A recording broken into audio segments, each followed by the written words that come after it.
Student teaching can be so rewarding, but it can also be really stressful.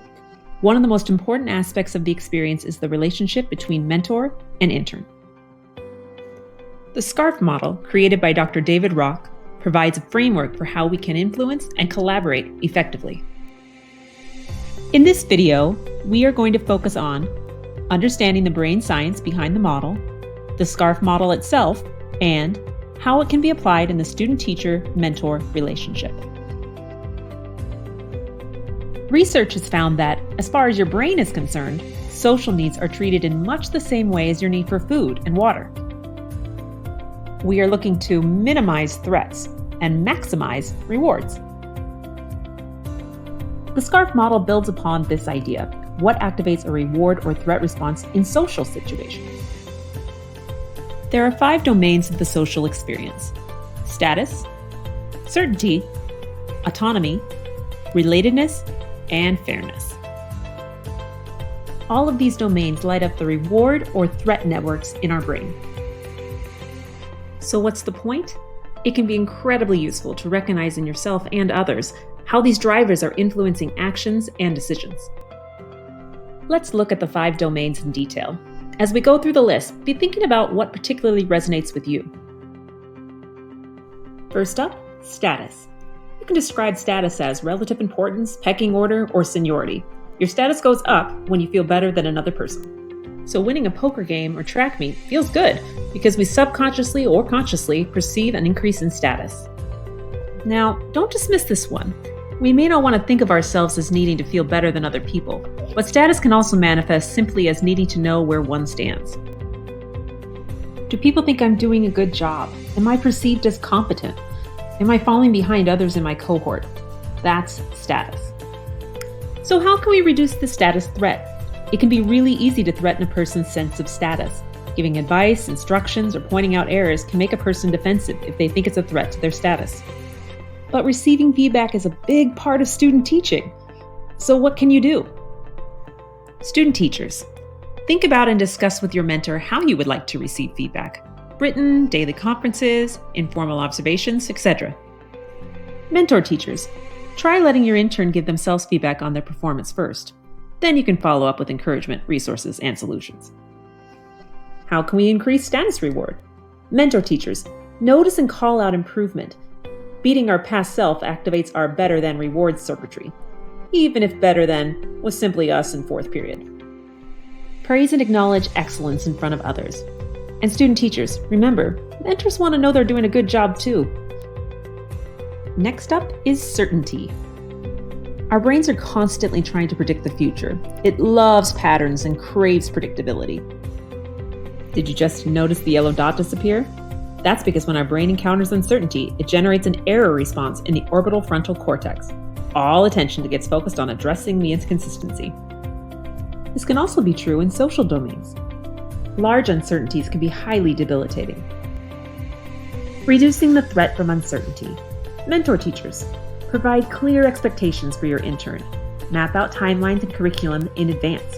Expect student teachers to need increased certainty at the beginning of their internship. Student teachers, make sure you are clear about the internship timeline and when you will be in the classroom each day. Confirm when you've got the ball and will be teaching a particular lesson, or that you will indeed grade that stack of essays. Increasing the rewards.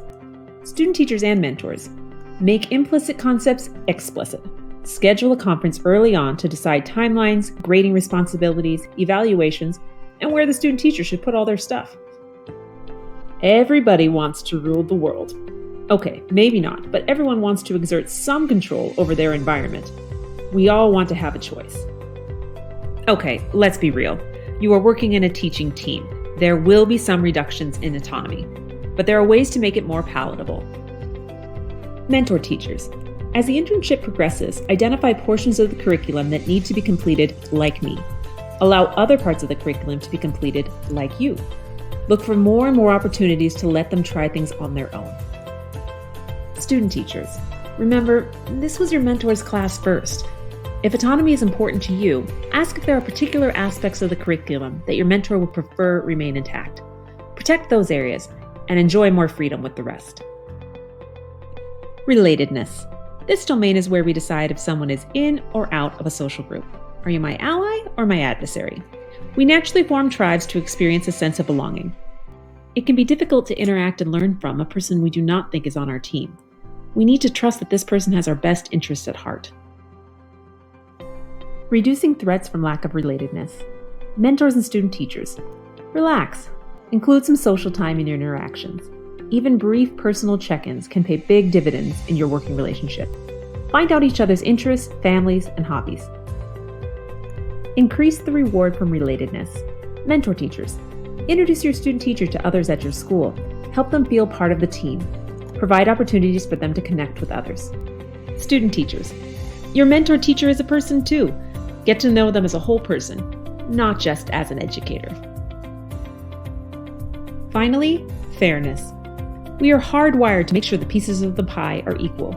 We want our working relationships to feel fair. Reducing threats to fairness. Mentor teachers. Make sure expectations and objectives are clear. And be sure to let student teachers know if they are not meeting expectations. They should never be surprised by a summative evaluation. Student teachers. In the beginning of your internship, it may feel to your mentor that they are putting in the lion's share of the work. Actively seek out ways to contribute to the classroom. Mentors and student teachers. If a particular workload or evaluation feels unfair, address it directly. The biggest issues arise when the feeling is allowed to fester. So, that's all 5 of the domains: status, certainty, autonomy, relatedness, and fairness. Now it's your turn. Think about which domains are especially important for you.